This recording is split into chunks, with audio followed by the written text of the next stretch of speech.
Oh my goodness, it is super late out here waiting for these, just various updates over on the JP version of the game, but it finally looks like maybe this time we're gonna be moving into Ordeal Call 2. It has been the weirdest thing over here on JP. They're like, okay, but no, for real, now we're doing Ordeal Call 2, but hold on, maybe just wait a little bit. Okay, here's the Ptolemy event, but then after that, we're for real doing Ordeal Call 2, and it looks like we might be moving into that with this because they're bringing a lot of Saint Quartz. It looks like new missions are going to be dropping. They have another banner. I know, shocker. FGO under Lasengle is dropping another random banner, But it looks like we might be moving into this maybe in, I would want to say like later December, because we know we're probably going to get like some Christmas rerun event. Is even if we're not going to get a new one with like a new free-to-play or a new Christmas specific servant, we know they'll at least do a rerun with the lottery. Like that's pretty standard practice for them at this point. So if they don't want to do it at the beginning of December, maybe we'll see it towards the end and kind of lead into the new year, maybe something along those lines. I think that would make a lot of sense. You do Ordeal Call 2, drop the dragon looking dude, whoever, you've seen him on the poster, right? You know who I'm talking about.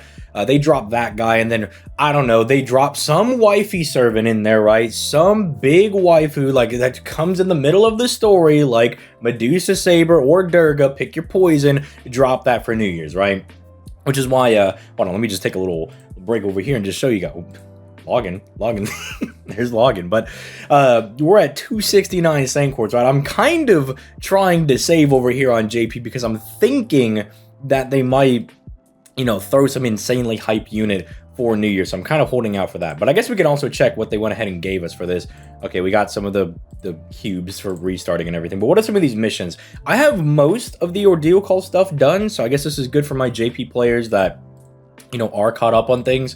Let's see what we got. I think I have most, if not like one or two of the free quests not done, I believe. So what was that? That was like, what is that, 14 Saint Quartz? What was that? That was a metric butt ton. What? That was some. Well, no, we were at like 269. We're up to 278. What was that? That was 9, right? That was 9. I'm not dumb. That was 9 Saint Quartz. I could do math properly. Hopefully I'm doing math properly. But it looks like they did open up a couple new stages down here for us to do, which is always very nice. If you're one of my NA players and you don't really know much about the Ordeal Call free quests, they're really, really nice. They're very, very good. They're good for bond farming. They're good for dropping mats and stuff along those lines. They are a little bit harder than your normal free quest, but you get a lot more out of it, right? So I've kind of wanted to start pivoting over to this and start doing it for bond farming because it actually looks like you get a really decent amount from them. They're looking like they're going to be quite strong. And from this, I'm able to ascertain that they're going to be half off, which is not bad. When they make like dailies half off, usually it's kind of like, boo-hoo, like, thanks, bro. Thanks for the half off EXP cards. Woo, I can't wait to farm that a little bit more, but these are actually really good. You do get a collection of just good drops, as well as, like, again, like the bond farming is very, very strong as well. So I do like this, that they're going to be throwing this half off over here. That's kind of nice. We're getting more of these. Sure, like if you want to go through the world map thing and start leveling up like the damage that your sabers, archers, lances do.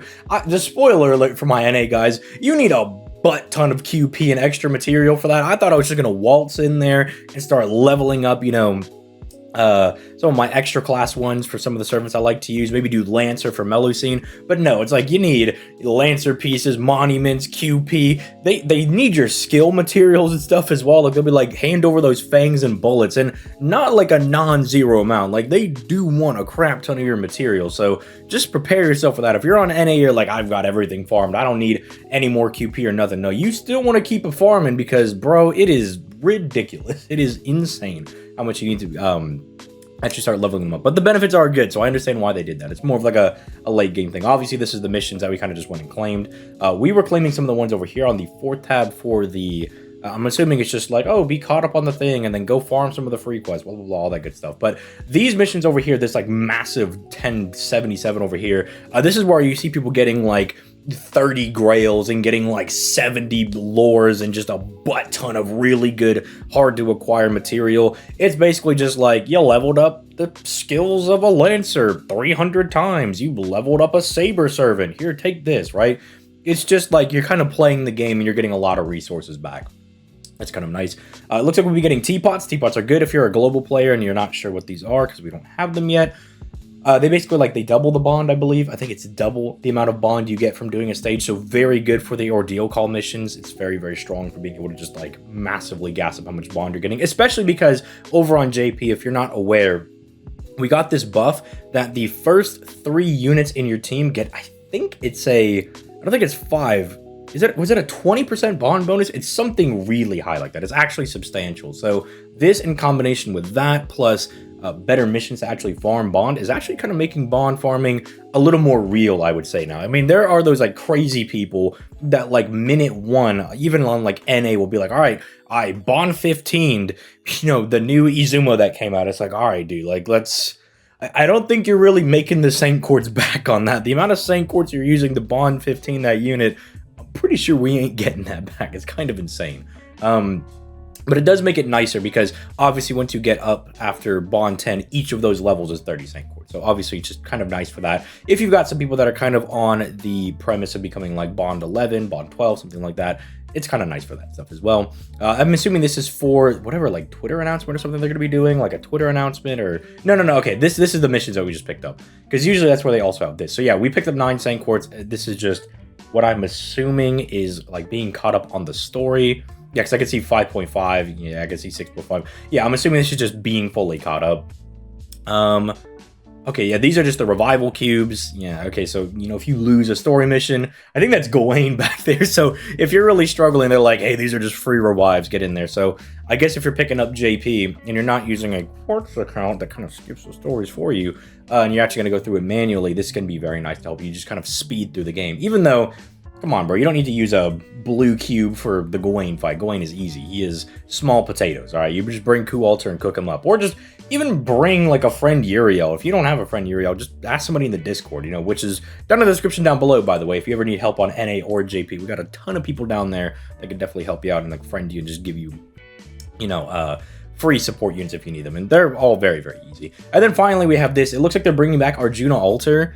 It's actually all of the Lostbelt 4 guys. I don't, like, cause obviously I can't read the actual Japanese here, but I don't know if this is going to be just, you know, because they're kind of going through some of the old Lostbelts, or if this is actually going to be intrinsic to the story, right? Which could be very interesting. Just, this is going to be me kind of like lore nerding out for a little bit right now, but just because you don't really get to see Yugioh Alter in too many events. Like, we got to see him, I think it was last Christmas for the Vitra event, where he was like, all right, I'm gonna flex on Victra, and we're like, no, don't do that. Like, let's keep ourselves alive here, because obviously dude is very, very OP. He's very strong. I mean, you just go figure. You take like pretty much every Hindu god except for like what, 3 of them I think are the only 3 he don't have, and you smash them onto one guy, and go figure, right? That guy's gonna be really OP. So if he's going to have anything to do with Ordeal Call Chapter 2, that's going to be very sick, right? Because we've been kind of seeing these stakes over in FGO kind of start ramping up. Like, obviously, it's no secret, this is no spoiler, that we go up against ORT in Lostbelt 7. There's other things in there that I don't think some NA players know about, so I'm not going to spoil those, but the stakes are kind of ramping up, and Ordeal Call 1 was interesting because basic premises, it was kind of just like a Grail War that we were assisting in. We weren't really participating, we're kind of helping guys out. I'm trying not to say their names or anything, but yeah, that's kind of like the vague gist of it. And so if we're going to be moving in and we're going to get some of these Lostbelt 4 guys being relevant, I think that could be very, very cool. I would like to see Janako, quote-unquote Janako, I suppose, Ganesha also do a little bit more, because I feel like she didn't get to do too much in Lostbelt 4. It's kind of like more of a gag thing, so yeah, I don't know. I would like to see her get to do some more stuff, but we'll see moving forward. Obviously, like Lakshmi Bai being, you know, a Jean face, I would love to see her do more. But as far as this being a banner, I mean, it's Yugioh Alter. Like, he's always going to be really good. I mean, if you're like, should I summon for Yugioh Alter? Question is, do you have, like, the Buster farming guys? This guy is great. Like, he's always going to be very good if you're going to be doing anything like that. But even outside of that, I mean, you know, not having the Koyanskaya Oberon stuff on NA, I still had Yugioh Alter, and this guy just cooks. Like, he's just really good. You just bring him to guys, and he blows them up. It's kind of the meme of Gilgamesh, where it's like he's an AoE that does, like, single target damage, except this guy actually does single target damage.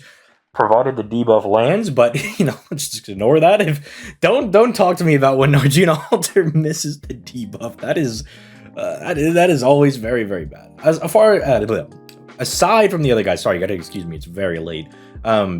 But aside from that, him being on rate up with Asclepius, I think is very nice. I think they just are really slanting people on trying to summon for this, because if you don't have copies of Asclepius, getting him is very, very strong. Using him in combination with the free waiver you should have, it's very, very good, right? Like, it basically just makes you like a mini Castoria. But aside from that, that's kind of it for this. Let me know your thoughts in the comments down below, and I will catch you guys in, hopefully, in the next video, and hopefully this leads into like a live stream or something in the next week or two, and then we get to see some more Ordeal Call 2 information, but we'll see. And I'll catch you guys in the next one. Peace.